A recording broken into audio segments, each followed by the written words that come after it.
Hi అండి, అందరికీ నమస్కారం. నా పేరు Usha Bala. Welcome to my channel Bala study circle. ఈరోజు మరో మంచి సైకాలజీ టాపిక్తో మళ్ళీ మీ ముందుకు వచ్చానండి. ఈరోజు మనం ఈ వీడియోలో నేర్చుకోబోయే సైకాలజీ టాపిక్ వచ్చేసి వికాస నియమాలు అండి. వికాస నియమాలు మొత్తం 12 ఉంటాయి. వికాస నియమాలు చాలా ఇంపార్టెంట్. వీటి మీద బిట్స్ బాగా అడుగుతాడు. టెట్ డిఎస్సిలో వీటి మీద బాగా అడుగుతాడు. కాకపోతే వీటిలో కొంచెం కన్ఫ్యూజన్ ఉంటుంది. ఆ కన్ఫ్యూజన్ని ఈ వీడియో ద్వారా మీకు క్లియర్ చేసేస్తాను. ఫస్ట్ చూద్దామండి. అసలు వికాస నియమాలు అంటే వికాసము అంటే ఏంటి? అసలు వికాసము అంటే ఏంటంటే మనం పెరుగుదల, వికాసము, పరిణతి టాపిక్లో మనం ఆల్రెడీ నేర్చుకుని ఉంటాము. వికాసం అనేది ఒక నిరంతర ప్రక్రియ అన్నమాట. అది జీవితాంతం జరుగుతూనే ఉంటుంది.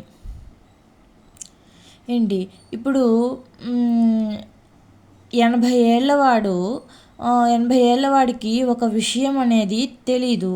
ఆ విషయాన్ని వేరే పరిసరాల ద్వారా కానీ మరి వ్యక్తుల ద్వారా కానీ తెలుసుకుంటే అది కూడా ఒక రకమైన వికాసం కిందకే వస్తుంది కదా. తెలుసుకోవటం అనేది కూడా ఒక వికాసం కిందకే వస్తుంది.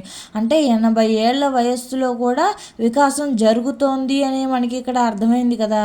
కాబట్టి వికాసం అనేది నిరంతర ప్రక్రియ. వికాసం అనేది ఒక అవిచ్ఛిన్న ప్రక్రియ. అవిచ్ఛిన్న ప్రక్రియ అంటే నిరంతరం, అంటే విచ్ఛిన్నం లేకుండా. విచ్ఛిన్నం అంటే ఏంటి? విడిపోవటం లేదా ఆగిపోవటం. సో అలా కాకుండా అవిచ్ఛిన్నము అంటే ఆగిపోకుండా జరిగేటటువంటి ప్రక్రియే ఈ వికాసము అనేది. ఈ వికాసం అనేది పిల్లల్లో, పెద్దల్లో, ముసలి వాళ్ళల్లో అందరిలోనూ ఈ వికాసం అనేది జరుగుతూనే ఉంటుంది. అయితే వికాసానికి కొన్ని నియమాలు అంటూ ఉంటాయన్నమాట. అంటే వికాసం అనేది ఎటువంటిది అనే దానికి సంబంధించే వికాస నియమాలు కొన్ని చెప్పారు. అవి చూసుకుందాం ఇప్పుడు. ఫస్ట్ నియమం, మొదటి నియమము వికాసం క్రమానుగతమైనది. వికాసము క్రమానుగతమైనది. ఇక్కడ చూడండి, వికాసం క్రమానుగతమైనది అంటున్నాడు. క్రమానుగతమైనది అంటే వికాసము ఖచ్చితమైన వరుస క్రమాన్ని అనుసరిస్తుంది. అంటే ఏంటంటే ఇప్పుడు ఏ పనైనా సరే ఎగుడు దిగుడుగా జరగదనమాట. వికాసం అనేది కూడా ఏ పనైనా, ఇప్పుడు మనం ఉన్నామండి, ఒక పనిని పర్ఫెక్ట్గా చేయాలి అనుకున్నప్పుడు స్టెప్ బై స్టెప్ వెళ్తూ ఉంటాం కదా, అంతే కదా. అలాగే వికాసం కూడా ఎలా పడితే అలా జరగదు. వ్యక్తుల్లో ఎలా జరుగుతుంది? ఒక వరుస, ఒక పద్ధతి ప్రకారం జరుగుతూ ఉంటుందన్నమాట. అది ఎలా అంటే ఇక్కడ కొన్ని ఉదాహరణలు ఉన్నాయి, చూడండి. వికాసం LSRW మీకు తెలుసు కదా. LSRW అంటే ఏంటి? Listening, speaking, reading, writing. ఇది ఏంటి? ఫస్ట్ మనం టీచర్ చెప్పేది ఫస్ట్ వింటాం. విని దాన్ని అర్థం చేసుకుని ఆ తర్వాత స్పీకింగ్ అంటే మాట్లాడతాం. ఆ టాపిక్ మీద మనం మాట్లాడతాం. ఆ తర్వాత చదువుతాము. ఆ తర్వాత రాస్తాము. ఈ విధంగా స్టెప్ బై స్టెప్ ఒక పద్ధతి ప్రకారము చేస్తాం కదా. సో వికాసం అనేది కూడా ఈ విధంగా జరుగుతుంది అని చెప్తున్నాడు అనమాట. ఇంకో ఉదాహరణ చూడండి. శిశువు మొదట బోర్లా పడటం, తర్వాత ప్రాకటము, ఆ తర్వాత కూర్చోవటం, ఆ తర్వాత నిలబడటం, ఆ తర్వాత నడవడం, ఆ తర్వాత పరిగెత్తడము చేస్తాడు. ఇక్కడ చూడండి, ఒక శిశువు అనేవాడు ముందు బోర్లా పడతాడు, అంతే కదా. శిశువు అనేవాడు ముందు ఫస్టే నడిచేసేసాడు కదా. ముందు బోర్లా పడతాడు, ఆ తర్వాత నెమ్మదిగా బోర్లా పట్టడం నేర్చుకున్న తర్వాత నెమ్మదిగా పాకినాక కూర్చోవడం నేర్చుకుంటాడు.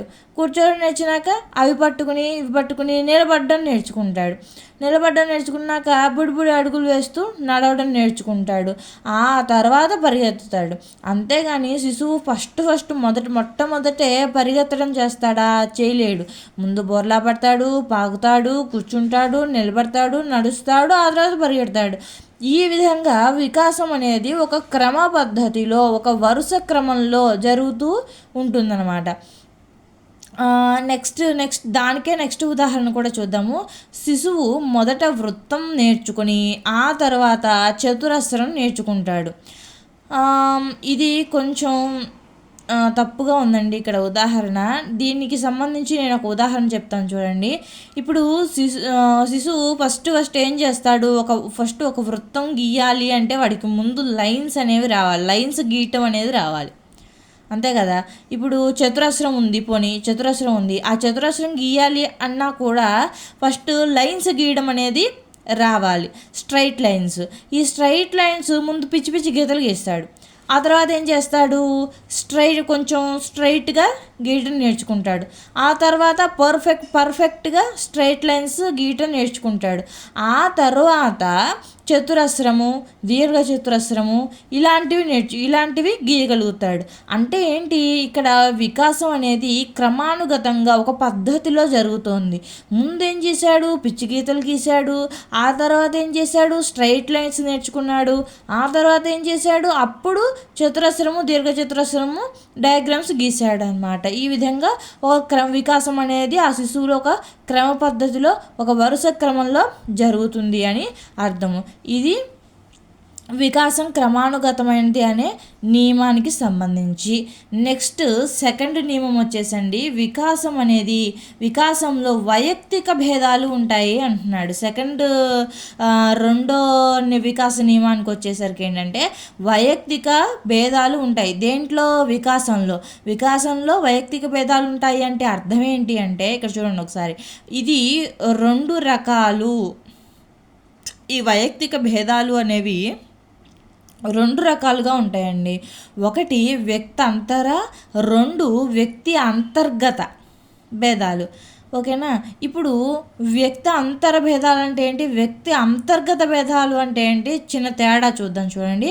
వ్యక్తి అంతర భేదాలు అంటే ఒక వ్యక్తికి ఇంకో వ్యక్తికి మధ్య ఉండే తేడాలు. అంటే ఏంటంటే, ఇప్పుడు ఒక వ్యక్తి ఉన్నాడండి, ఆ వ్యక్తి చాలా బాగా పాటలు పాడగలుగుతాడు. ఒక వ్యక్తి చాలా బాగా పాటలు పాడగలుగుతాడు, కానీ ఇంకో వ్యక్తి బొమ్మలు బాగా వేయగలుగుతాడు. ఒక వ్యక్తి ఏమో పాటలు బాగా పాడగలుగుతాడు, ఇంకో వ్యక్తి ఏమో డ్రాయింగ్ బాగా వేయగలుగుతాడు.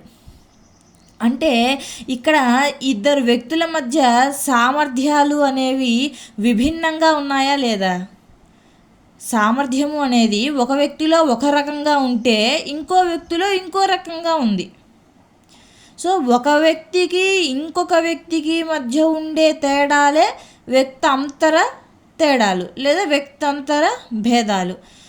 అంటే ఇద్దరు వ్యక్తుల గురించి మాట్లాడుకుంటాం ఇక్కడ. ఇద్దరు వ్యక్తులు లేదా అంతకంటే ఎక్కువ మంది వ్యక్తుల మధ్య మాట్లాడుకునేది వ్యక్తి అంతర భేదాలు.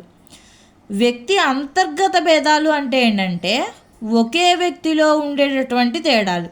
ఇప్పుడు ఒక వ్యక్తి ఉన్నాడు, ఆ వ్యక్తి పాటలు బాగా పాడగలుగుతాడు, కానీ చదువు దగ్గరికి వచ్చేసరికి కొంచెం డల్లర్ అనమాట. కొంచెం డల్లర్. అంటే ఇక్కడ ఒక వ్యక్తిలోనే సామర్థ్యాలు అనేవి తేడాగా ఉన్నాయి. అంటే ఒక వ్యక్తిలోనే ఈ వ్యక్తి ఒక సామర్థ్యంలో బాగా ఉన్నాడు, ఇంకో సామర్థ్యంలో తక్కువగా ఉన్నాడు. అంటే ఒకే వ్యక్తిలో అంతర్గతంగా జరిగేటటువంటి తేడాలు అనమాట. వాటిని వ్యక్తి అంతర్గత భేదాలు అంటారు. ఒకే వ్యక్తిలో ఉండే తేడాలు. మీకు దీనికి తేడా తెలియాలి అంటే ఏంటంటే వ్యక్తి అంతర్భేదాలు అన్నాడు అనుకోండి. ఇక్కడ వ్యక్తి అంతర్భేదాలు అంటే ఇద్దరు లేదా అంతకంటే ఎక్కువ మంది వ్యక్తుల మధ్య పోలుస్తూ చెప్తే గనక అది వ్యక్తి అంతర్భేదాలు. అలా కాకుండా ఒక వ్యక్తి గురించే చెప్తున్నాడు అనుకోండి, అక్కడ ఒక వ్యక్తే పాల్గొంటున్నాడు, అప్పుడు దాన్ని వ్యక్తి అంతర్గత భేదంగా గుర్తుంచుకోవచ్చు. ఈ విధంగా వ్యక్తంతర్గత భేదాలు ఈ వికాసంలో ఉంటాయన్నమాట. ఈ వికాసంలో ఇవి ఏ విధంగా ఉంటాయి అంటే, చిన్న ఉదాహరణ చూడండి. ప్రజ్ఞ విషయంలో అందరి ప్రజ్ఞ ఒకే విధంగా ఉండదు. ఇక్కడ చూడండి, ప్రజ్ఞ అనేది ఏంటి, తెలివితేటలు. ప్రజ్ఞ అంటే ఏంటి? తెలివితేటలు. ఆ తెలివితేటలు అనేవి ప్రజ్ఞ విషయంలో అందరి ప్రజ్ఞ ఒకే విధంగా ఉండదు. అందరి తెలివితేటలు ఒకే రకంగా ఉంటాయా? ఉండవు. ఒక వ్యక్తికి తక్కువ తెలివితేటలు ఉంటే, ఒక వ్యక్తికి బాగా ఎక్కువ తెలివితేటలు ఉంటాయి. సో ఈ విధంగా ఏంటంటే ప్రజ్ఞ అనేది ఒక వ్యక్తికి ఇంకో వ్యక్తికి మధ్య భేదాలు ఉంటాయి అని చెప్తున్నాడు. అప్పుడు ఇది ఈ రెండిట్లో దేని కిందకు వస్తుంది? దీని కిందకు వస్తుంది. వ్యక్తి అంతర భేదం కిందకు వస్తుంది. నెక్స్ట్ చూడండి, ఒకే తల్లిదండ్రులకు జన్మించిన అక్క చెల్లెలు లేదా అన్నాదమ్ములలో తేడాలు ఉంటాయి. వాళ్ళు ఒకే తల్లికి జన్మించినటువంటి అన్నదమ్ములైనా అక్కా చెల్లెలు అయినప్పటికీ కూడా మరి వాళ్ళు ఇద్దరు వ్యక్తులు కదా, ఇద్దరు వేరు వ్యక్తులు. ఏ ఇద్దరు వ్యక్తులకి కూడా మరి ఏ విషయంలో అయినా సరే తేడాలు ఉంటాయన్నమాట. అక్క బాగా చదివినప్పుడు చెల్లెలు బాగా చదవకపోవచ్చు, లేదా చెల్లెలు బాగా చదివినప్పుడు అక్క బాగా చదవకపోవచ్చు, లేదా అక్కకి ఎక్కువ తెలివితేటలు ఉంటే చెల్లికి తక్కువ తెలివితేటలు ఉండొచ్చు. సో ఈ విధంగా సామర్థ్యాల్లో తేడాలు అనేవి ఉంటాయన్నమాట. అలాగే నెక్స్ట్ ఉదాహరణ చూడండి, ఒక శిశువు 5 నెలల వయస్సులో ప్రాకితే వేరొక శిశువు 6 నెలల వయస్సులో ప్రాకుతుంది. అంటే ఏంటి ఇక్కడ? మన ఇంటి దగ్గర వాళ్ళని చూస్తూనే ఉంటాం. ఒకవేళ పసిపిల్లలు ఉన్నట్లయితే మనం చూస్తాం కదా, మా పిల్లవాడు 5 నెలలకే పాకేసేస్తున్నాడండి అంటే వేరే పేరెంట్స్ ఏమంటారు? మా పిల్లాడు 7 నెలలైనా సరే ఇంకా పాకట్లేదండి అంటూ ఉంటారు. అంటే ఏంటి? ఒక శిశువుకి ఇంకో శిశువుకి కూడా సామర్థ్యంలో తేడాలనే ఉంటాయి. ఒకడు 5 నెలలకే పాకేస్తాడు, ఇంకోడు 6-7 నెలలకి పాకుతాడు అనమాట. ఈ విధంగా తేడాలు అనేవి ఉంటూ ఉంటాయి. ఇక్కడ చూడండి ఇంకోటి, అక్కకు ఆంగ్లము, తమ్ముడికి తెలుగు ఇష్టము. ఇప్పుడు చూడండి, అక్క తమ్ముడు ఉన్నారు. అక్క తమ్ముడు ఉంటే అక్కకేమో ఆంగ్లం అంటే ఇష్టము, తమ్ముడికి తెలుగు అంటే ఇష్టము. కాబట్టి అక్క తమ్ముళ్ళు అయినప్పటికీ కూడా వారిద్దరి మధ్య సామర్థ్యాల్లో తేడాలు ఉన్నాయి. సో దాన్ని ఏమంటారు? వ్యక్తి అంతర భేదాలు అంటారు. ఇక్కడ మీకు ఇంకో ఉదాహరణ చెప్తాను చూడండి. బాగా నాట్యం చేసే వ్యక్తి సంగీతంలో తక్కువగా రాణించాడు అని ఉంది. అప్పుడు దేని కిందకు వస్తుంది? వికాసంలో వైయక్తిక భేదాలు ఉంటాయి అనే సూత్రం కిందకు వస్తుంది. ఎందుకు వస్తుంది అంటే, మనం వికాసంలో వైయక్తిక భేదాలు ఉంటాయి అనే ఈ నియమంలో సబ్ టాపిక్స్ 2 చెప్పుకున్నాం. ఏంటది? వ్యక్తి వ్యక్తి అంతర్గత అని చెప్పి 2 చెప్పుకున్నాం. దాంట్లో వ్యక్తి అంతర్గత ఉంది కదా, అంటే ఒకే వ్యక్తి పాల్గొంటాడు. దాంట్లో దీని కిందకు వస్తుంది, వ్యక్తి అంతర్గత నియమం కిందకి వస్తుంది అనమాట. అది అంటే ఏంటి? ఒకే వ్యక్తిలో సామర్థ్యంలో తేడాలు. సంగీతం బాగా పాడాడు అని చెప్పాను కదా, నాట్యం బాగా చేశాడు అని చెప్పాను కదా, వేరే సామర్థ్యానికి వచ్చేసరికి ఏమైంది? అదే వ్యక్తిలో తగ్గింది. సో కాబట్టి ఒకే వ్యక్తిలో సామర్థ్యంలో తేడాలు ఉన్నాయి. సో దాన్ని అదేమంటారు? వ్యక్తి అంతర్గత భేదం అంటారు. ఆ వ్యక్తి అంతర్గత భేదం ఏ నియమం కిందకు వస్తుంది అంటే, వైయక్తిక భేదాలు ఉంటాయి అనే నియమం కిందకు వస్తుంది. వికాసంలో వైయక్తిక భేదాలు ఉంటాయి అనే నియమం కిందకు వస్తుంది అనమాట. సో ఇది 2వ వికాస నియమం. నెక్స్ట్ 3వది చూడండి. 3వది వచ్చేసరికి అసమానతా సూత్రము. ఒకే వ్యక్తిలో వికాసాలు అన్ని దశల్లోనూ ఒకే విధంగా ఉండవు. ఇప్పుడు చూడండి, అసమానతా సూత్రం అంటే ఏంటంటే, ఇక్కడ ఉదాహరణలు ఇచ్చారు చూడండి. శారీరక వికాసం అనేది ఉంది. శారీరక వికాసం అంటే ఏంటి? చేతులు బాగా పొడవుగా పెరగటము, అలాగే మనిషి బాగా లావుగా ఉండటము, జుట్టు బాగా పెరగటము, ఇవన్నీ కూడా శారీరక వికాసం కిందకు వస్తాయన్నమాట.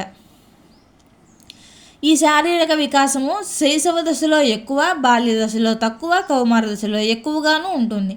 అంటే ఒకే వ్యక్తిలో వికాసము అనేది ఎగుడు దిగుడులుగా ఉంటుందన్నమాట. అంటే సమానంగా ఉంటుందా? ఉండదు. అసమానంగా ఉంటుందన్నమాట, ఎగుడు దిగుడుగా ఉంటుంది. ఇప్పుడు ఒక వికాసం ఉంది, ఈ శారీరక వికాసం ఉంది. ఈ శారీరక వికాసం శైశవ దశలో అంటే పుట్టినప్పుడు అనమాట. పుట్టినప్పటి నుంచి 2 వారాల వయసు వరకు 2 నెలల వయసు వరకు ఉంటుంది కదా. సో అప్పటి వరకు శారీరక వికాసం అనేది ఎలా ఉంటుంది, చాలా ఎక్కువగా ఫాస్ట్గా స్పీడ్గా ఉంటుంది. అలాగే బాల్య దశకు వచ్చేసరికి కొంచెం తగ్గుతుంది అనమాట. మళ్ళీ కౌమార దశకు వచ్చేసరికి అంటే టీనేజ్ అనమాట. కౌమార దశకు వచ్చేసరికి ఏమవుతుంది, ఎక్కువ అంటే మళ్ళీ స్పీడ్ పెరుగుతుంది అనమాట. అంటే ఫస్ట్ బాగా స్పీడ్ పెరిగింది, ఆ తర్వాత తగ్గింది, ఆ తర్వాత మళ్ళీ పెరిగింది. ఈ విధంగా సమానత్వం అనేది లేదు, ఎగుడు దిగుడుగా అసమానంగా ఉంటుందన్నమాట వికాసం అనేది. అందుకని ఇక్కడ వికాసం అనేది అసమానంగా ఉంటుంది అని చెప్తున్నాడు. అసమానత సూత్రము అని చెప్పాడు అనమాట ఇక్కడ.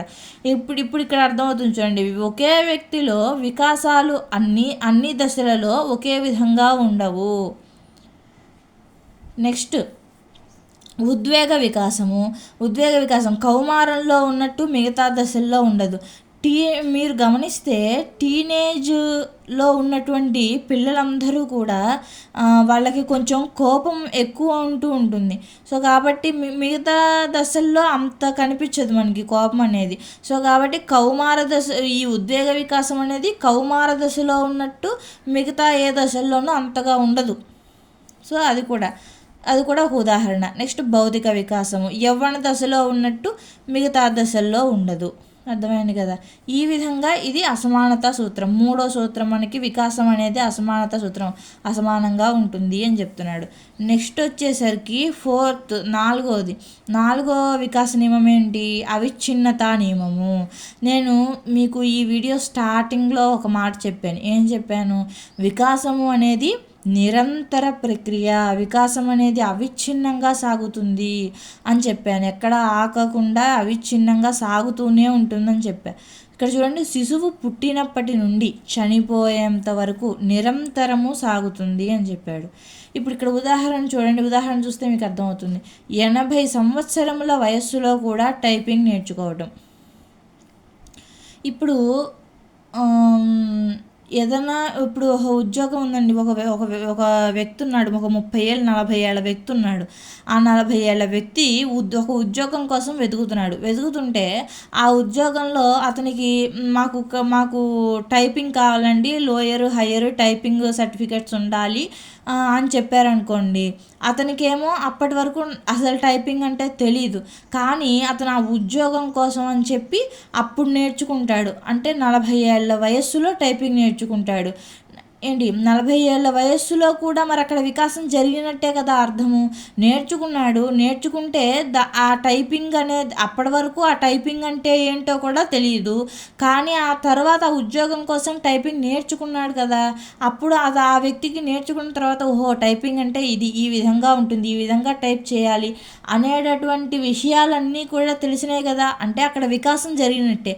సో కాబట్టి 40 ఏళ్ళ వయస్సులో కూడా వికాసం జరుగుతుంది. అలాగే ఇక్కడ ఈ ఉదాహరణలో కూడా 80 ఏళ్ళ వయస్సులో ఉన్న వ్యక్తి కూడా టైపింగ్ నేర్చుకుంటున్నాడు. అక్కడ ఆ వయస్సులో కూడా వికాసం జరుగుతుందన్నమాట. అంటే ఏంటి, వికాసం అనేది అవిచ్ఛిన్నంగా నిరంతరం సాగుతూనే ఉంటుంది అని చెప్పటమే ఈ నియమం యొక్క ఉద్దేశం. ఏంటిది, వికాసం అనేది అవిచ్ఛిన్నంగా సాగుతుంది అనే నియమం. ఇక్కడ చూడండి, 40 సంవత్సరాల వయస్సులో టెట్ డిఎస్సి రాయటం. అంతే కదా, 40 సంవత్సరాల వయస్సులో కూడా టెట్ డిఎస్సి రాయటం అంటే మరి అప్పటి వరకు మరి వికాసం అనేది జరుగుతూనే ఉంది ఆ వయస్సులో కూడా. సో నిరంతర ప్రక్రియ అవిచ్ఛిన్నంగా సాగుతుంది అని అర్థం అన్నమాట ఈ నియమం ప్రకారం. నెక్స్ట్ నియమం ఏంటి, సంచిత నియమం. వికాసము సంచిత నియమముని అనుసరిస్తుంది. వికాసం సంచిత నియమాన్ని అనుసరిస్తుంది అంటే ఏంటి, వికాసం నిరంతర ప్రక్రియ అయినప్పటికీ ఒక్కసారిగా సంభవించదు. గతంలోని మార్పు ఆధారంగా నూతన మార్పు జరుగుతుంది. ఎలా అంటే ఇక్కడ చూడండి, ఇక్కడ చిన్న ఉదాహరణ ఉంది. ఒక్కసారిగా సంభవించదు అది అని ఎందుకన్నారు అంటే, ఒక శిశువు అమ్మ అని పిలవడం వికాసం, అంతే కదా. అమ్మ అని పిలవడం అనేది వికాసము. ఆ వికాసం ఒక్కసారిగా సంభవించదు. ఆ అమ్మ అని పిలవటానికి ముందు ఎన్నో అర్థం లేని అక్షరాలు, ఎన్నో అర్థం లేని పదాలని ముందు శిశువు పలికి పలికి పలికి చివరికి అని ఆ తర్వాత వాటి ఆధారంగా, ఆ అర్ధరహిత పదాల ఆధారంగా చివరకు అర్థవంతంగా అమ్మ అని పిలుస్తాడు. ఫస్ట్ ఏం చేస్తాడు? అత్త, తాత, మా అమ్మ, తాతమ్మ, ఈ విధంగా ఫస్ట్ చిన్న చిన్న అక్షరాలు పలుకుతాడు.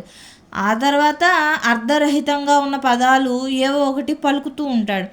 ఆ తర్వాత చివరికి అర్థవంతంగా అమ్మ అని పలుకుతాడు. అంటే ఏంటి ఇక్కడ ఏం చెప్పొస్తున్నానంటే, వికాసము అనేది సడన్గా ఎప్పుడు కూడా సడన్గా హఠాత్తుగా సంభవించదు.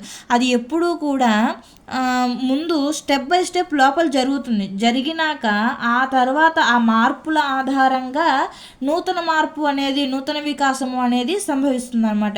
ముందు ఇక్కడ పిల్లవాడు అర్ధరహిత పదాల యొక్క వికాసం అనేది జరుగుతుంది పిల్లవాడికి. ఆ అర్ధరహిత పదాల వికాసం తర్వాత అర్థవంతమైన వికాసం అనేది అర్థవంతమైన పదాలు మాట్లాడే వికాసం అనేది జరుగుతుంది. అంతే కదా. ఇక్కడ ఫస్ట్ పిల్లవాడు వెంటనే అమ్మ అన్నాడా? అనలేదు. ఇక్కడ వీళ్ళు ఏమంటున్నారు? అమ్మ అని పిలవడానికి ముందు ఎన్నో అర్థం లేని అక్షరాలని, ఎన్నో అర్థం లేని పదాలని ముందు మాట్లాడి ఆ మాటల ఆధారంగా ఇది గుర్తుపెట్టుకోండి. ఆధారంగా అని ఎక్కడైనా వచ్చింది అంటే దాని ఆధారంగా, దానివల్ల, దీనివల్ల, దీని ఆధారంగా ఈ విధంగా వచ్చింది అంటే వాక్యంలో అది సంచిత నియమము అని పెట్టేసేయండి. ఏంటి? చిన్న క్లూ అనమాట ఇది. ఆధారంగా అనే పదం మీకు ఎక్కడైతే కనిపిస్తుందో వాక్యంలో అది సంచిత నియమము, వికాసం సంచిత నియమాన్ని అనుసరిస్తుంది అని పెట్టేసేయండి. అర్థమైందా? నెక్స్ట్ దానికి కొన్ని ఉదాహరణలు చూడండి. పాలదంతాలను ఆధారంగా చేసుకొని శాశ్వత దంతాలు ఏర్పడతాయి. అంతే కదా. ముందు ఫస్ట్ మనకి ఎప్పుడైనా సరే పాలదంతాలు వస్తాయి. చిన్న వయసులో ఉన్నప్పుడు పాలదంతాలు అనేవి వస్తాయి. ఆ పాలదంతాలు వచ్చినాక ఏమవుతుంది? అవి లూజ్ అయిపోయి తర్వాత విరిగిపోయి ఆ ప్లేస్లో మళ్ళీ శాశ్వత దంతాలు ఏర్పడతాయి అన్నమాట. ఓకేనా. ఇక్కడ కూడా అంతే. ఆధారంగా అంటున్నాడు.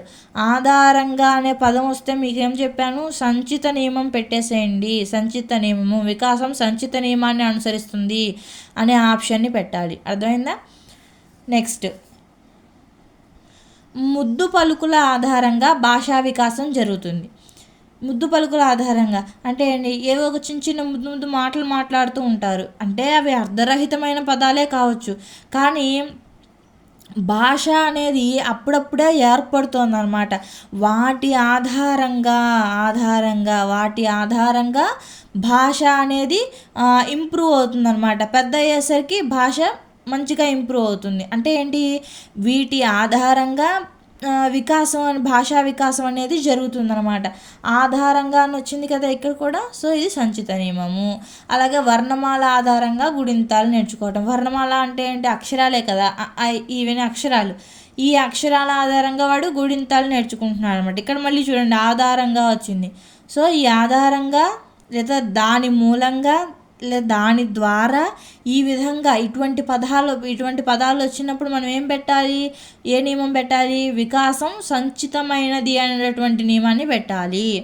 ఇక్కడికి అర్థమైంది కదా. నెక్స్ట్ వికాస నియమం చూడండి. ప్రాగుక్తీకరించవచ్చు. ఇక చూడండి, వ్యక్తి యొక్క ప్రస్తుత వికాసాన్ని బట్టి భవిష్యత్తును ఊహించటము లేదా అంచనా వేయటము. ఇప్పుడు మన ఇంట్లో కొంతమంది పిల్లలు ఏంటంటే బాగా పాడుతున్నారనుకోండి, చిన్నపిల్లలు బాగా పాడుతున్నారనుకోండి, అప్పుడు మన చుట్టాలు చూసి ఏమంటారు? అరే వీడు బాగా పాడుతున్నాడు, పెద్ద అయినాక మంచి సింగర్ అవుతాడు అని అంటారు. అంటే ఏంటి? అంచనా వేస్తున్నారన్నమాట. ఇప్పుడు ప్రస్తుతం ఉన్న వికాసాన్ని బట్టి వాడు పెద్ద అయినాక ఏమవుతాడు అనేటటువంటి దాన్ని అంచనా వేస్తున్నారు, ఊహిస్తున్నారు. ఏంటి? అర్థమైందా? ఆ ఊహించడాన్ని, ఆ అంచనా వేయడాన్ని మనం ఏమంటాము అంటే ప్రాగుక్తీకరించడము అని అంటాం. ఏమంటాం? ప్రాగుక్తీకరించడము అని అంటాం. ఇక్కడ చూడండి ఉదాహరణ,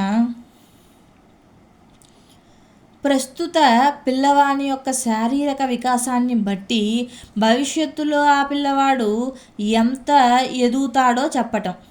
ఉదాహరణకి ప్రస్తుతం పిల్లవాడి హైట్ని బట్టి 20 సంవత్సరాల తర్వాత వాడు ఎంత హైట్ ఎదుగుతాడో ఊహించడము. అంతే కదా. ఇప్పుడు ఒక పిల్లవాడు ఉన్నాడు అనుకోండి, ఆ పిల్లవాడికి ఒక 12-13 ఏళ్ళు వచ్చేసరికి ఆ పిల్లవాడు బాగా మంచి 5 ఫీట్ 5 లేదా 5.5 ఫీట్ ఎదిగాడు అనుకోండి.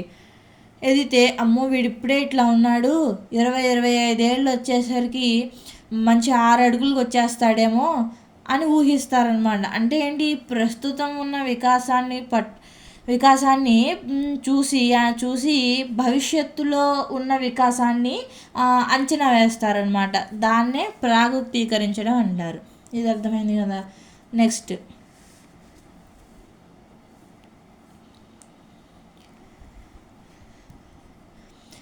వికాసం చూడండి. ఏకీకృత మొత్తంగా లేదా పరస్పర సంబంధంగా లేదా ఒకదాని మీద మరొకటి ఆధారపడుతుంది. ఏంటిది? వికాసం అనేది ఏకీకృత మొత్తంగా అయినా సాగుతుంది, లేదా పరస్పర సంబంధంగా సాగుతుంది, లేదా ఒకదాని మీద మరొకటి ఆధారపడుతుంది అంటున్నాడు. ఇక్కడ చూడండి, మానసిక వికాసం బాగుంటే శారీరక వికాసం బాగుంటుంది. శారీరక మానసిక వికాసాలు బాగుంటే సాంఘిక వికాసం బాగుంటుంది. ఈ విధంగా వికాసము పరస్పర సంబంధంగా కొనసాగుతుంది అంటున్నాడు.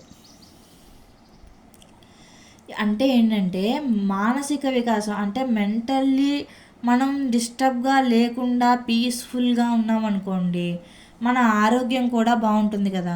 సో శారీరక వికాసం బాగుంటుంది, మానసిక వికాసం బాగుంటే శారీరక వికాసం బాగుంటుంది. అంటే దీనికి దానికి ఏంటి చిన్న కనెక్షన్ ఉందన్నమాట. మానసిక వికాసం బాగుంటే శారీరక వికాసం బాగుంటుంది. ఇప్పుడు ఈ రెండు బాగున్నాయి అనుకో, అంటే మనం మెంటల్లీ ఫిజికల్లీ రెండిటి పరంగా మనం బాగున్నాం అనుకోండి, అప్పుడు ఏమవుతుంది, సాంఘిక వికాసం బాగుంటుంది. సాంఘిక వికాసం అంటే అందరితోనూ మంచిగా ఉండటం, అలాగే మరి బాధ్యతలను సక్రమంగా నిర్వహించగలగటం, ఇవన్నీ బాగా చేస్తాం. ఇవే కదా సాంఘిక వికాసం అంటే, ఇదే కదా. మంచిగా బాధ్యతలను నిర్వహించగలగటం, నెక్స్ట్ అందరితోనూ మంచిగా ఉండగలగటం, ఈ విధంగా చేస్తాం అన్నమాట.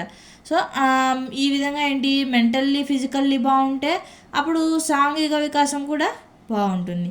ఈ విధంగా వికాసం అనేది ఒకదానికొకటి పరస్పర సంబంధంగా కొనసాగుతుందన్నమాట. ఇక్కడ చూడండి, పిల్లవాడిలో మానసిక వికాసం లోపించడం వల్ల సాంఘిక వికాసం కూడా కుంటపడుతుంది. ఇప్పుడు చూడండి, ఒక పిల్లవాడు చాలా డిస్టర్బ్గా ఉన్నాడు, లేదంటే చాలా బాధగా ఉన్నప్పుడు ఏంటి, పాపం అతను ఎవరితోనూ మాట్లాడు అంటే మాట్లాడబుద్ధి అయ్యేది కదా. అట్లా ఉన్నప్పుడు ఎవరితోనూ మాట్లాడబుద్ధి అయ్యేది. సో ఎవరితోనూ మాట్లాడు, ఒంటరిగా కూర్చుంటాడు. ఏంటి కాబట్టి ఇక్కడ ఏంటి, సాంఘిక వికాసం అనేది కుంటపడిపోతుంది. అంటే ఉండదన్నమాట, సరిగ్గా ఉండదు. ఎందుకని సరిగ్గా లేదు, మానసిక వికాసం ఇక్కడ లోపించింది. దీనికి పరస్పర సంబంధం ఉంది కాబట్టి ఇది లోపించటం వల్ల ఇది కూడా లోపించింది. ఏది, మానసిక వికాసం లోపించటం వల్ల సాంఘిక వికాసం కూడా లోపించింది. ఓకేనా. సాంఘిక వికాసం కూడా లోపించింది. సో అంటే ఏంటి, వికాసము అనేది పరస్పర సంబంధంగా కొనసాగుతుంది. వికాసం అనేది ఒకదాని మీద మరొకటి ఆధారపడుతుంది. ఈ రెండు కూడా మనకి ఈ నియమం ద్వారా, ఈ ఉదాహరణల ద్వారా మనకి అర్థమవుతుంది అన్నమాట. ఇది 7th నియమం, 7th రూల్ అనమాట. నెక్స్ట్ 8th రూల్ వచ్చేసి అయిపోవచ్చిందండి. 8th, 9th, 10th, 11th ఇంకా 3 ఉన్నాయి. ఇవి అయిపోయినాక కొన్ని బిట్స్ చూద్దాం. ఈ టాపిక్ మీద కొన్ని బిట్స్ చూద్దాము. తర్వాత ఇక్కడ చూడండి, నెక్స్ట్ రూల్ చూడండి. సులభం నుంచి జటిలం వైపుకు వికాసము అనేది ఎప్పుడైనా కూడా సులభం నుంచి జటిలం వైపునకు వెళ్తుంది అంటున్నాడు. అంటే తెలిసిన విషయం నుండి తెలియని విషయాలకు కొనసాగుతుందన్నమాట. ఇక్కడ ఉదాహరణ చూడండి, ప్లాస్టిక్ బ్యాట్తో క్రికెట్ ఆడిన తర్వాత చెక్క బ్యాట్తో క్రికెట్ ఆడటం. ముందే మనం చెక్క బ్యాట్తో క్రికెట్ ఆడం కదా. ఫస్ట్ మనం ఏం చేస్తాము, చిన్నపిల్లలు మేము క్రికెట్ ఆడాలి అని గోల్ చేస్తున్నారు అనుకోండి, ఫస్ట్ మనం ఏం చేస్తాము, ప్లాస్టిక్ బ్యాట్ కొనిచ్చి దాంతో ఆడిస్తాం. ప్లాస్టిక్ బ్యాట్ ప్లాస్టిక్ బాల్ ఇచ్చి దాంతో ఆడిస్తాం. ఆ తర్వాత మంచి చెక్క బ్యాట్ చూసి మంచిది కొని ఆ తర్వాత దాంతో ఆడిస్తాం అనమాట. అంటే ఏంటి, తెలిసిన విషయం నుంచి. ప్లాస్టిక్ బ్యాట్ అనేది మనకి ముందు తెలిసింది కదా, అది అందరికీ తెలుసు ప్లాస్టిక్ బ్యాట్ అనేది. చెక్క బ్యాట్ అనేది క్రికెట్ బాగా ఆడే వాళ్ళకి తప్ప మిగతా వాళ్ళకి అంత తెలియదు, అంటే అంత ఇదిగా తెలియదు కదా. సో కాబట్టి ఫస్ట్ తెలిసిన విషయం నుండి తెలియని విషయానికి వెళ్తున్నాం అనమాట. ఈ ఉదాహరణ చూడండి, ఇంకా క్లియర్గా అర్థమవుతుంది. కింది తరగతుల్లో సులభ అంశాలను, పై తరగతుల్లో జటిల అంశాలను నేర్పుతారు. ఫస్ట్ కింది తరగతుల్లో ఏం చేస్తారు, ఇప్పుడు ఒక విషయం ఉందనుకోండి, ఒక టాపిక్ చెప్పాలి. ఆ టాపిక్ ఫస్ట్ అసలు కింది తరగతుల్లోని వాడికి అసలు తెలియదు. అప్పుడు ఆ విషయానికి సంబంధించి కొన్ని తెలిసిన అంశాలు ఉంటాయి ఆ పిల్లవాడికి. ఆ తెలిసిన అంశాల నుంచి మొదలెట్టి వాడికి తెలియని విషయాలని నేర్పుతారనమాట. దాని ద్వారా తెలిసిన అంశాల నుంచి చెప్పుకుంటూ వచ్చి తెలియని అంశాలను నేర్పుతారు. ఈ విధంగా వికాసం అనేది సులభం నుంచి జటిలం వైపుకు సాగుతుంది అన్నమాట. నెక్స్ట్ చూడండి,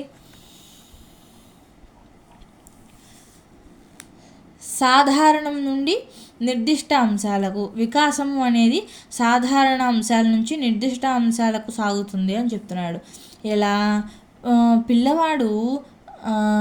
పిల్లవాడు చిన్న వయస్సులో ప్రతి ఒక్కరిని అమ్మ అని పిలిచి వయస్సు పెరిగాక తన అమ్మని మాత్రమే అమ్మ అని పిలవటం చేస్తాడు. అంటే ఏంటి, ఇక్కడ పిల్లవాడు చిన్నప్పుడు అమ్మ అమ్మ అమ్మ అంటూ తిరుగుతాడు. అంటే ఎవరిని చూసినా సరే అమ్మ అమ్మ అని పిలుస్తూ ఉంటాడు. ఎవరిని చూసినా అమ్మని కానీ తాతని కానీ నాన్నని కానీ ఇంకోళ్ళని కానీ ఎవరైనా సరే అమ్మ అమ్మ అని పిలుస్తాడు. ముందు పిలిచి, అది సాధారణం. అలా పిలవటం అనేది సాధారణం, నార్మల్ అనమాట. అలా పిలవటం. నిర్దిష్టం స్పెసిఫిక్ అనమాట. నిర్దిష్టము అంటే పెద్దయినాక వాడు తన ఎవరిని అమ్మ అని పిల్లడు, తన అమ్మని మాత్రమే అమ్మ అని పిలుస్తాడు. అదేంటి, నిర్దిష్ట అంశం కిందకు వస్తుంది. అంటే ఫస్ట్ ఏం చేశాడు, అందరినీ అమ్మ అని పిలిచాడు, అది సాధారణం. అక్కడి నుంచి తన అమ్మని మాత్రమే అమ్మ అని పిలిచాడు పెద్దయినాక, అది నిర్దిష్టం. సో ఈ విధంగా సాధారణం నుంచి నిర్దిష్ట అంశాలకు వికాసం అనేది సాగుతుంది అని దీని అర్థం అన్నమాట. ఇక్కడ ఇంకో ఉదాహరణ కూడా ఇచ్చాడు. చిన్నప్పుడు పిల్లవాడు వస్తువును మొత్తం చేతితో పట్టుకుని తర్వాత చేతి వేళ్ళతో మాత్రమే పట్టుకుంటాడు. ఇప్పుడు మనం ఉన్నామండి, ఫస్ట్ మనం చిన్నప్పుడు ఏం చేసేవాళ్ళం, ఒక పెన్ను ఇస్తే ఆ పెన్నుని ఈ పెన్ను మనం ఏ విధంగా రాసేవాళ్ళం, ఇలా పట్టుకుని రాసేసేవాళ్ళం. ఇలా పట్టుకుని పిచ్చి పిచ్చి గీతలు గీసేసి ఈ విధంగా ఇట్లా పట్టుకుని ఇలా రాసేవాళ్ళం. కానీ పెద్దయినాక ఒక ఏజ్ వచ్చినాక మనం అలా రాస్తామా, ఎలా పడితే అలా రాసేస్తామా, రాయం కదా. ఎలా రాస్తాం, పెన్నుని సరైన పద్ధతిలో పట్టుకుని ఈ విధంగా పర్ఫెక్ట్గా రాస్తాం. అంటే ఏంటి, ఏ పిల్లలైనా సరే చిన్నప్పుడు ఫస్ట్ ఏం చేస్తారు, ఈ విధంగా రాస్తారు. ఈ విధంగా అంటే ఇది సాధారణం అనమాట. ఎవరైనా అటకే చేస్తే ఇది సాధారణం. ఈ విధంగా రాయటం సాధారణం నుంచి నిర్దిష్టంగా ఈ విధంగా రాయటం నిర్దిష్టానికి సాగుతుందన్నమాట వికాసం అనేది. అది ఈ రూల్ యొక్క అర్థం అన్నమాట. నెక్స్ట్ వచ్చేసి 10th రూల్ అండి, వికాస దిశా నియమము. వికాసానికి దిశా నియమం అనేది కూడా ఉంటుంది. దీంట్లో 2 టైప్స్ ఉంటాయి. ఈ రూల్లో ఏంటంటే ఒక రెండు సబ్ టాపిక్స్ ఉన్నాయి. అవేంటంటే 1 శిరోపాదాభిముఖ నియమము, 2 సమీప దూరస్థ నియమము. ఓకేనా, ఈ 2 అన్నమాట. అసలు ఎలాగా ఏంటి చూద్దాం. శిరోపాదాభిముఖ నియమం ఇక్కడ ఈ పేరులోనే తెలుస్తుంది. శిరో అంటే శిరస్సు అంటే తల, పాద అభిముఖము అంటే తల నుంచి పాదానికి, పైనుంచి కిందకి అనమాట, పైనుంచి కిందకు అని ఇక్కడ అర్థమవుతుంది మనకి. సో దీన్ని బట్టి చూద్దాం. చూడండి, వికాసము తలలో ప్రారంభమై కాలిలో వరకు వస్తుంది. ఉదాహరణకు శిశువు తల్లి గర్భాశయం నుండి బయటకు వచ్చేటప్పుడు తల ముందు వచ్చి తర్వాత కాళ్ళు వస్తాయి. మీకు ఇక్కడ చిన్న గుర్తు చెప్తాను. అంటే ఈ నియమము ఎలా గుర్తించాలి, మనం బిట్లో ఇస్తే ఈ నియమం ఎట్లా గుర్తించాలి మీకు చిన్న టిప్ చెప్తాను. ఏంటంటే బాడీ పార్ట్స్ అంటే తల, కాళ్ళు, చేతులు, మొండెం, భుజము, మోకాలు, మోచెయ్యి, ఈ విధంగా బాడీ పార్ట్స్ ఇచ్చి ఇది ఏ వికాస నియమము అన్నాడనుకోండి, వికాసం అనేది దిశా నియమము అని పెట్టేసేయండి. బాడీ పార్ట్స్ జాగ్రత్త గుర్తుపెట్టుకోండి. బాడీ పార్ట్స్ మీకు వాక్యంలో కనపడి ఇది ఏ వికాసము అన్నాడు అనుకోండి, అప్పుడు వికాసం దిశా నియమం అని పెట్టేయండి. ఒకవేళ బాడీ పార్ట్స్ ఇచ్చి ఆప్షన్లో వికాసం దిశా నియమము అని ఇవ్వకుండా శిరోపాదాభిముఖ నియమమా, సమీప దూరస్థ నియమమా అని ఇచ్చాడు అనుకోండి, అప్పుడు ఏం చేస్తారంటే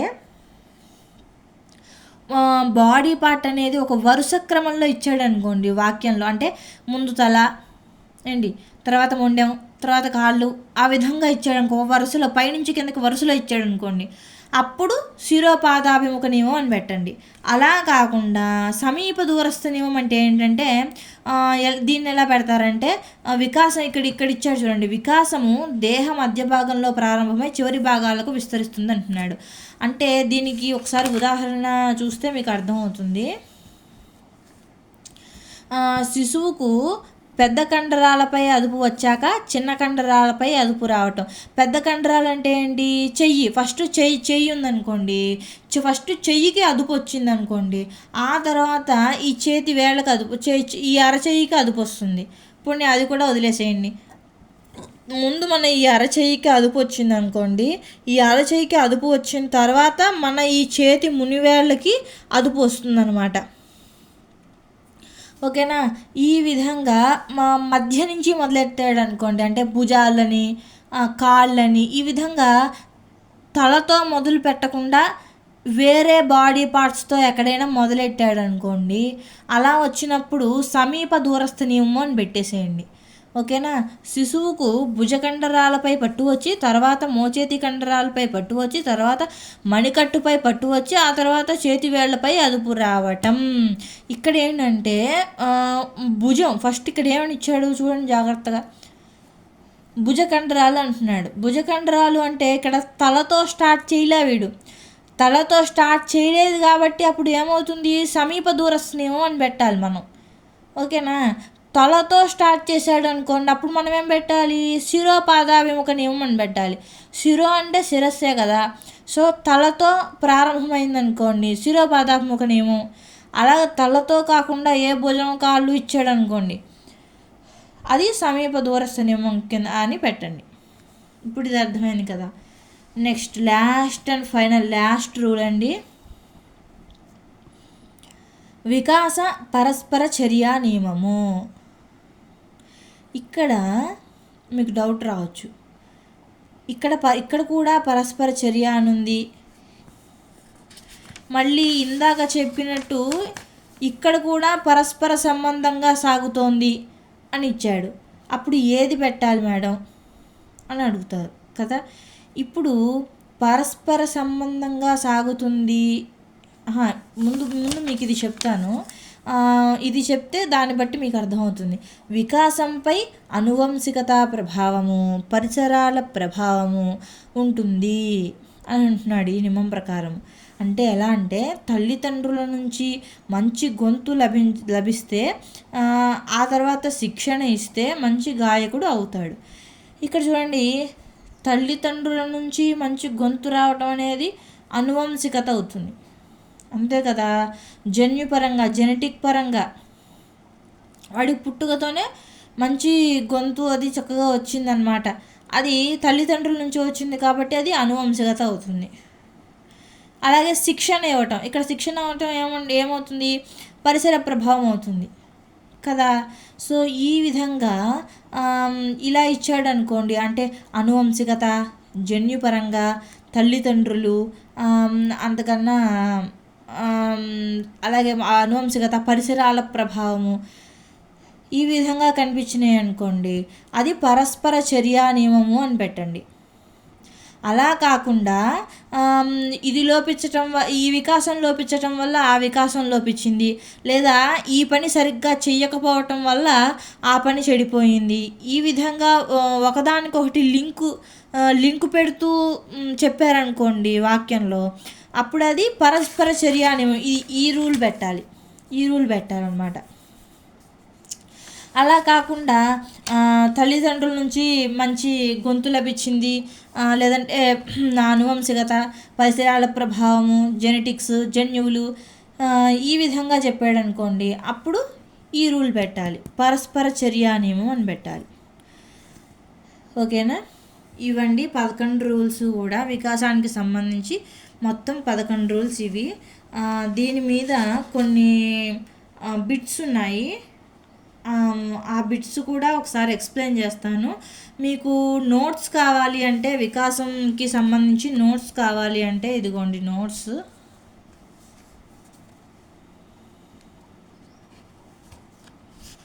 మీకు కావాలంటే ఇది ఒకసారి స్క్రీన్ షాట్ తీసుకుని రాసుకోండి. ఇవి కూడా అంతేనండి. వికాస సూత్రాలు, వికాసం క్రమానుగతమైంది, ఖచ్చితమైంది, అలాగే సంచితమైనది. వికాసం నిరంతర ప్రక్రియ, అవిచ్ఛిన్న ప్రక్రియ. వికాసంలో వైయక్తిక భేదాలు ఉంటాయి. వికాసం ఒక పరస్పర చర్య. ఏంటి ఇందాక నేను చెప్పినవే వచ్చినాయండి ఇవన్నీ కూడాను. ఇదిగోండి, మీరు కావాలంటే దీన్ని ఒకసారి స్క్రీన్ షాట్ తీసుకోండి. అలాగే వికాసం పరస్పర సంబంధంగా కొనసాగుతుంది, ఏకీకృత మొత్తంగా సాగుతుంది. అలాగే వికాసం అన్ని దశల్లో ఒకే విధంగా జరగదు. అదే ఇక్కడ ఏంటంటేనండి, వికాసము అన్ని దశల్లో ఒకేలా జరగదు అని ఉంది కదా. ఇందాక నేను ఇది చెప్పలేదు అనుకోకండి, ఎందుకంటే ఇందాక చెప్పాను నేను వికాసం అసమానతా సూత్రము అని చెప్పా. అసమానతా సూత్రం అంటే సమానత్వం లేకపోవటమే కదా. ఇక్కడ వీడు ఇచ్చింది కూడా అదే, వికాసం అన్ని దశల్లో ఒకే విధంగా జరగదు, అంటే ఎగుడు దిగుడుగా జరుగుతుందన్నమాట.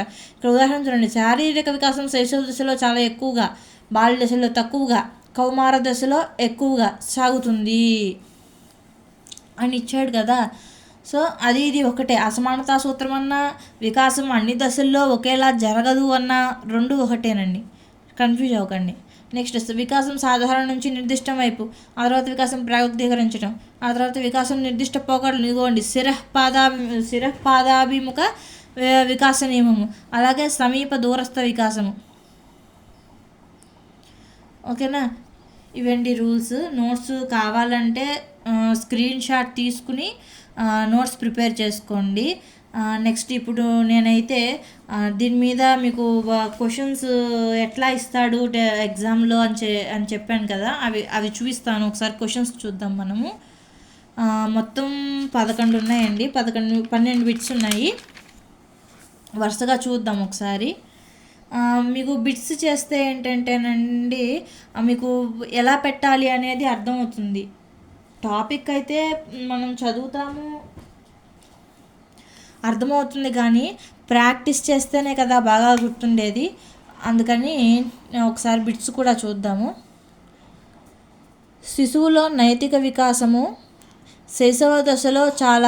శిశువులో నైతిక వికాసం అనేది శైశవ దశలో చాలా తక్కువగా, పూర్వబాల్య దశలో తక్కువగాను, ఉత్తర బాల్య దశలో ఎక్కువగాను, కౌమార దశలో చాలా ఎక్కువగాను ఉంటుంది.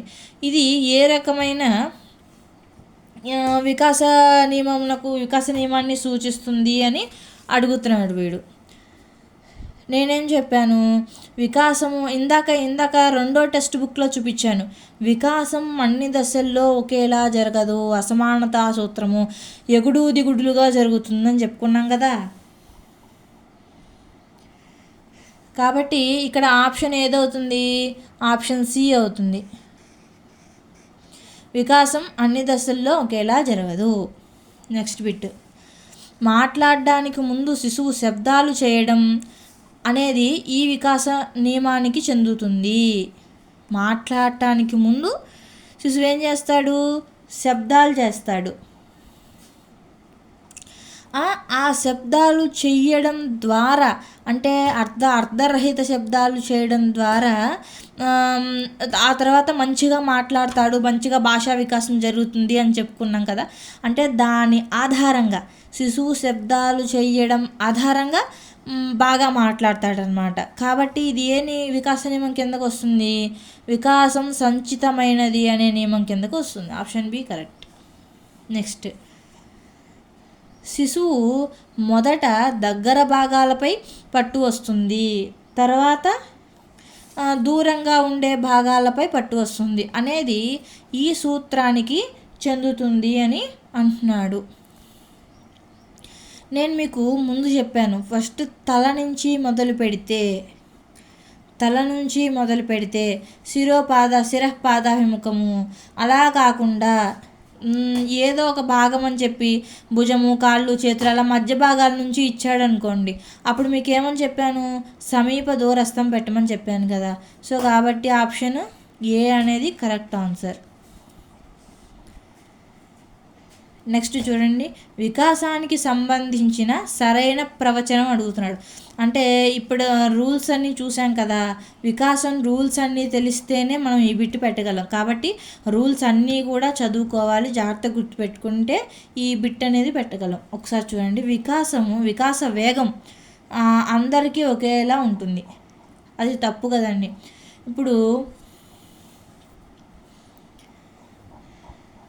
ఇప్పుడు వికాసం అనేది ఒకడికేమో చాలా స్పీడ్గా జరుగుతుంది, ఒకడికి వచ్చేసరికి చాలా స్లోగా, నెమ్మదిగా, మందకొడిగా సాగుతుంది.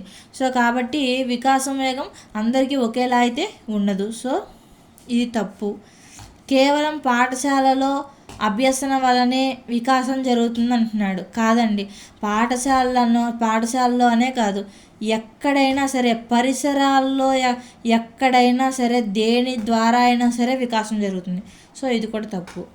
నెక్స్ట్, వికాసము అనేది కేవలం బాల్య దశలోనే జరుగుతుంది అంటున్నాడు. నేను మీకు ఏమని చెప్పాను, 80 ఏళ్ల వయసులో కూడా ఆ వ్యక్తి టైప్ నేర్చుకున్నాడు అని మనం ఇందాక చూసాము. అంటే 80 ఏళ్ల వయసులో కూడా వికాసం అనేది జరిగింది.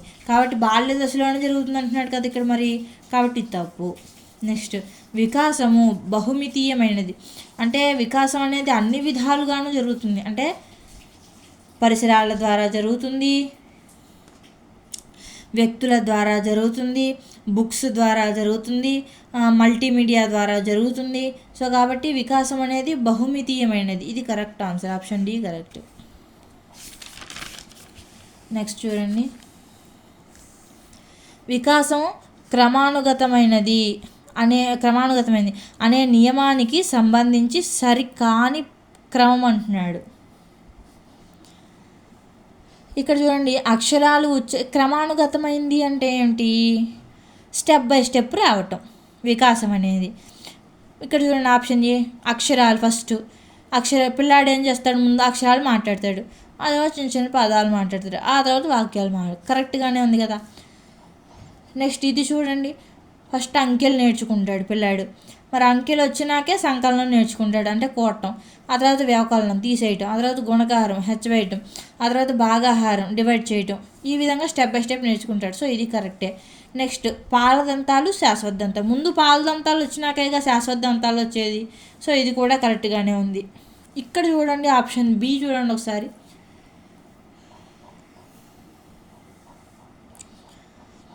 ముందు భాషణం మాట్లాడటం తప్పు కదా. మనకి ఒకటి తెలుసండి, ఇక్కడ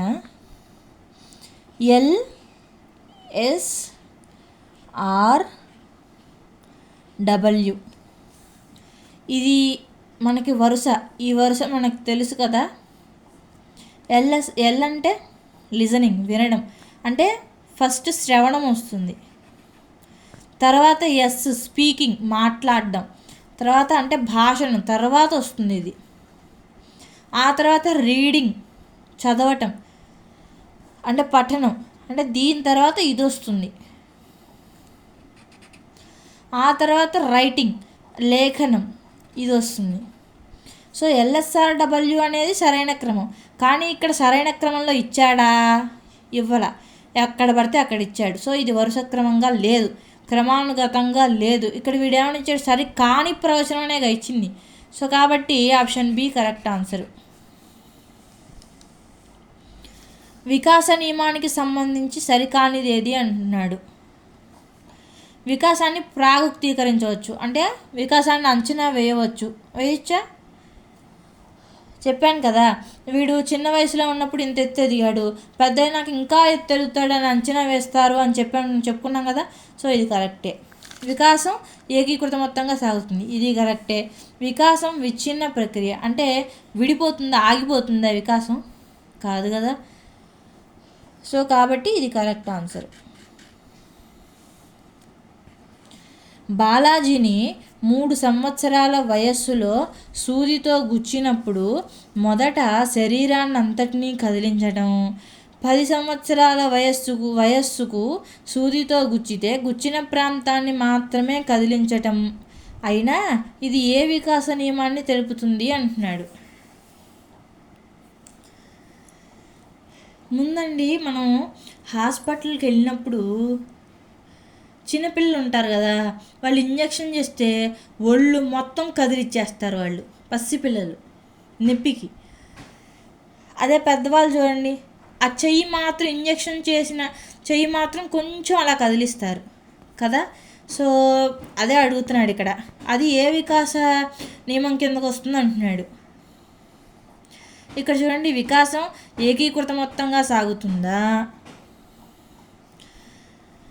వికాసం క్రమానుగతమైందా, వికాసం 2 నిర్దిష్ట పోకడలను అనుసరిస్తుందా, వికాసం సాధారణ నుంచి నిర్దిష్టం వైపు ప్రయాణిస్తుందా? ఇది కరెక్ట్, ఆప్షన్ డి.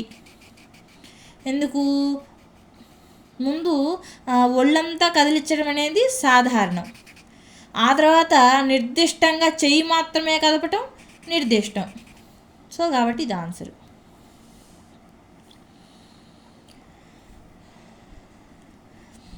నెక్స్ట్ చూడండి, మందబుద్ధి గల కరుణాకర్ మానసిక వికాసంతో పాటు భాషా సాంఘిక వికాసాల్లో కూడా వెనుకబడి ఉన్నాడు. అయినా ఇది ఏ వికాస నియమంను తెలుపుతుంది అంటున్నాడు. ఆప్షన్ డి ఒకసారి చూడండి, వివిధ వికాసాలు పరస్పర సంబంధాన్ని కలిగి ఉంటాయి. అంతే కదా, పరస్పర సంబంధం, ఇది గుర్తుపెట్టుకోండి. మనం 2 చెప్పుకున్నాం కదా, ఒకటేమో అనువంశికతం, పరిసరాల ప్రభావం చెప్పుకున్నాం, అది ఇక్కడ ఏం లేదు. కాబట్టి రెండోది ఏమవుతుంది? పరస్పర సంబంధం ఇంకోటి చెప్పుకున్నాం కదా, శారీరక వికాసం లోపిస్తే మానసిక వికాసం లోపిస్తుంది, మానసిక వికాసం లోపిస్తే సాంఘిక వికాసం లోపిస్తుంది అని చెప్పాం కదా, అదనమాట ఇది. మీకు ఆప్షన్ డి కరెక్ట్ ఆన్సర్.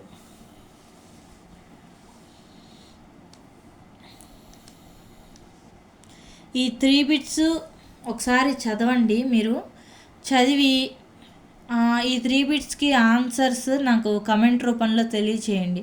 ఎందుకంటే దాన్ని బట్టే కదా మీరు నేను చెప్పింది ఎంతవరకు అర్థం చేసుకున్నారు అనేది నాకు తెలుస్తుంది కదా.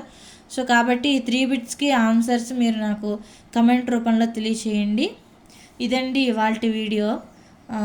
ఈ టాపిక్, ఈ వికాస నియమాలు అనే టాపిక్ మీకు అర్థమైంది అని అనుకుంటున్నాను. మళ్ళీ మీకు ఏమన్నా డౌట్స్ కానీ, ఈ టాపిక్ మీద ఏమన్నా డౌట్స్ కానీ ఏమన్నా ఉంటే నాకు కమెంట్ రూపంలో తెలియచేయండి. నేను వాటిని చూసి వివరిస్తాను మీకు మళ్ళీ వీడియోలో. ఈ వీడియో కనుక మీకు నచ్చినట్లయితే నా ఛానల్ని సబ్స్క్రైబ్ చేసుకోండి. నా నా వీడియోని లైక్ చేయండి, షేర్ చేయండి. మళ్ళీ మరో మంచి సైకాలజీ టాపిక్తో మళ్ళీ మీ ముందుకు వస్తాను. అంతవరకు నమస్కారం.